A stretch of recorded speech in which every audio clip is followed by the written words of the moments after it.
The movie begins in Venice. In 1947, Hercule Poirot wakes up from a nightmare. Poirot took retirement from detective work and lives in Venice, but many people keep chasing him for help in solving mysteries. Poirot ignores their pleas. He is escorted by a bodyguard named Vitale Portfolio, a former police officer, who keeps those people away from troubling Poirot. One day, Poirot is visited by an old friend, Ariadne Oliver, who is a renowned mystery writer and hasn't seen much success in her last 3 books. She forces Poirot to join her, and as they walk out they run into a group of children in their Halloween costumes.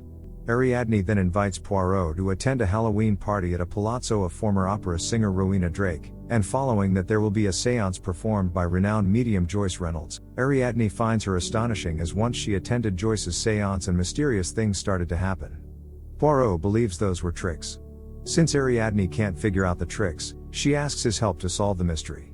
Poirot and Vitale join Ariadne across the canal, and they arrive at the palazzo.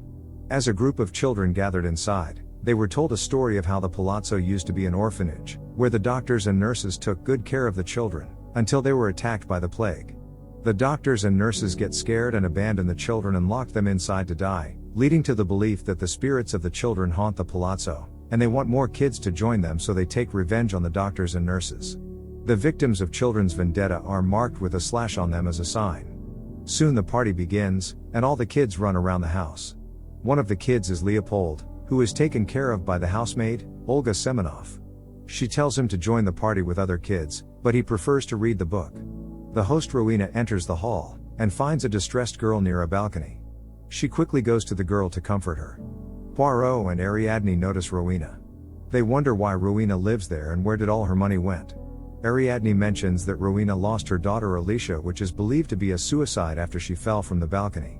Ariadne then mentions everyone who lived there falls victim to some tragedy. Poirot later meets Rowena, who says she can't afford to fix the palazzo, and no one is willing to buy it since the death of her daughter. Poirot wonders if she believes in psychics, and Rowena reveals that the house made her believe, and it's the only way to talk to her daughter. Leopold goes to see his nervous father, Dr. Leslie Ferrier. He is Rowena's family doctor and feels a sense of loss since he cared for Alicia. Joyce arrives at the palazzo, with her assistant Desdemona Holland. Poirot thinks she is a fraud and tries to discredit her, but Joyce assures she can talk to the dead. Everyone gets to Alicia's room, where Joyce plans to perform the seance. Olga narrates that Rowena and Alicia are inseparable, and they spend most of their time playing in the palazzo. Whenever Rowena travels to the opera, Alicia is left with the children's ghosts. When Alicia grew up, she met Maxime. They got engaged so fast, but when they had a fight, Alicia moved back to Palazzo. Since then Alicia started to see the ghosts of the children, and suffered a lot in her last days seeing things, as the children won her for themselves and drove her mad. Rowena never left her side, but the evil forces made Alicia jump to her death. Soon they hear a doorbell, and it's Alicia's ex-fiancé Maxime. Rowena and Ferrier don't like him, but he claims someone else invited him. The seance begins with everyone gathered in a circle, and Joyce sitting in the middle. Joyce appears to be channeling Alicia's spirit, with any indication of her communication coming from keys seemingly being pressed on a typewriter. Poirot cuts the play by revealing a second assistant in the chimney, who is Desdemona's half-brother Nicholas, and he is flipping a switch to make the typewriter keys press automatically, exposing Joyce as a fake, and tells Ariadne to find someone else for her next book. Suddenly, Joyce starts to spin around and make horrific noises and motions, before speaking to Rowena with what sounds like Alicia's voice, which terrifies some of the guests, and she screams, "You killed me," in Alicia's voice, claiming someone murdered her before the doors blew open. Poirot decides to leave, but Ariadne is greatly impressed by Joyce and excited that her next book will be a hit. He later runs into Joyce calling her a fraud. She says that it would be easier and less painful for her if she were a fraud, but she knows that Poirot has seen enough death to understand her. She then puts her mask on him along with the robe and encourages him to lighten up. Poirot then goes by the pot where the children are bobbing for apples, and he attempts to do so himself, only to get his head pushed into the water by an unknown figure in an attempt to drown him, and leaves after Poirot loses consciousness.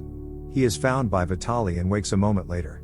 Poirot tells Vitale that the killer mistook for Joyce because of the mask, and when Poirot asks about her, they hear a scream. They find Joyce's body impaled on a statue's hand. Everyone was shocked, and eventually gathered in a hall.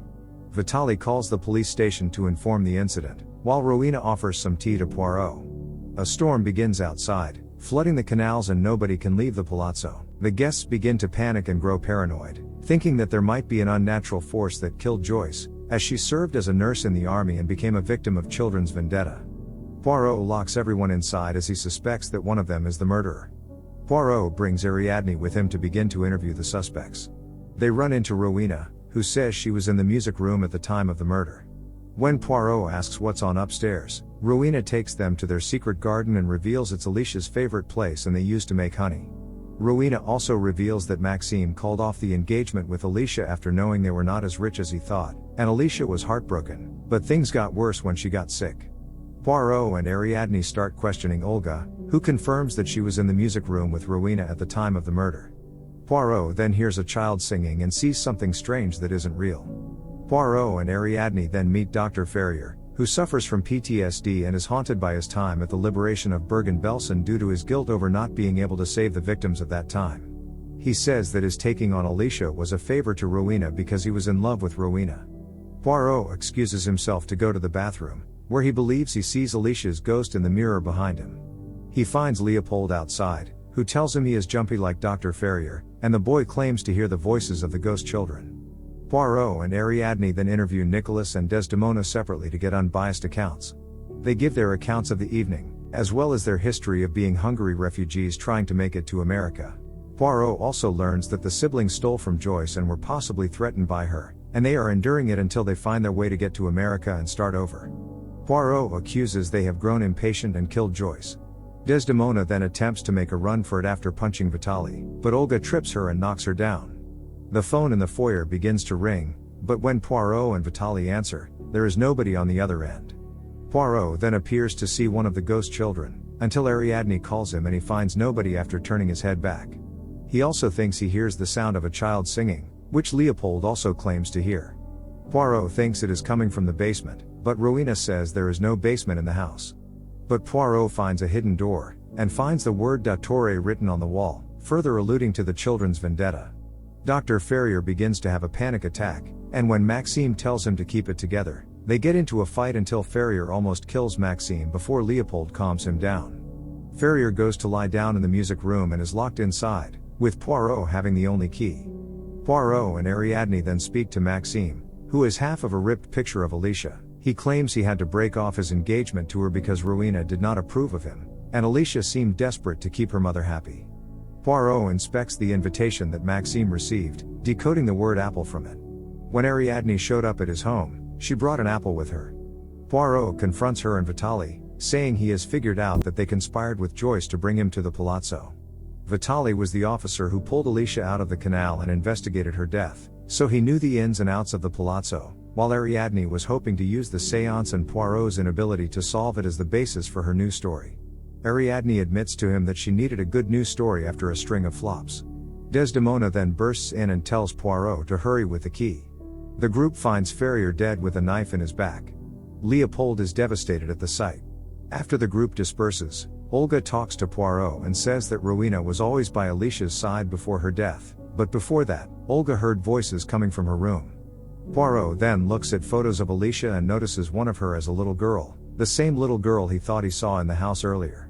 He also notices a specific type of flower in one of the pictures. While Poirot is in a brief state of delusion, the house's pet parrot knocks over a teacup. Poirot goes to check on it and finds the other half of Maxime's picture, which is of himself and Alicia. Poirot gathers everyone together, as he has solved the mystery. The killer is none other than Rowena. Poirot explains that Rowena had grown rhododendrons in her garden and extracted honey from it that she used to drug Alicia, keeping her under care against her while following her return after breaking things off with Maxime. The honey also causes hallucinations, which made Alicia believe that she saw the ghost children, and it is the same honey that Poirot earlier consumed with tea and made him see ghosts too. When Alicia was having a psychotic break, Olga administered more honey because she believed it was calming to her, but she accidentally gave her a fatal overdose. Rowena threw Alicia's body into the canal and staged it as a suicide. The revelation causes Olga to feel extreme guilt. Rowena later was blackmailed and suspected of either Joyce or Ferrier. She was the one who attempted to drown Poirot, believing it was Joyce since he was wearing her mask and robe. When she did find Joyce, she pushed her off the balcony to her death. Olga claims she was with Rowena in the music room at that time, only to learn from Poirot that Rowena changed the time in the music room and she couldn't hear what happened outside as that room was soundproofed. But since Rowena was nowhere near Ferrier when he died, Poirot explains this as her finding out that he blackmailed her, and she threatened Leopold's life unless he did what she said, so Ferrier walked backward into a knife to spare his son. As everyone realizes that Rowena is the murderer, she locks them up and tries to run away. Poirot pursues her to the balcony, where she aims a weapon at him and admits she can't let Alicia go as she is hers. A thunder strikes and Alicia's ghost appears behind Rowena. The ghost then seems to pull Rowena down, sending her plunging into the canal to her death. The following morning, the canal clears up, and police arrive to collect the bodies. Everyone begins to leave.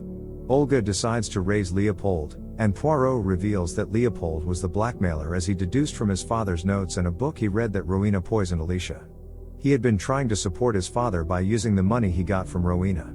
As they are leaving, Olga calls Desdemona and Nicholas to join her as she will help them to get to America. Poirot and Ariadne have one last conversation, where she says it will be their last meeting. Poirot returns to his home, having his faith somewhat restored. A man who earlier approached him comes into his home, hoping for Poirot to solve the deaths of his parents and brother. Poirot already deduced from minor facts that the family doctor was involved in the hopes of earning their inheritance, and the great detective jumped on the case. Thank you for watching. Make sure to subscribe and turn on notifications to watch more videos like this.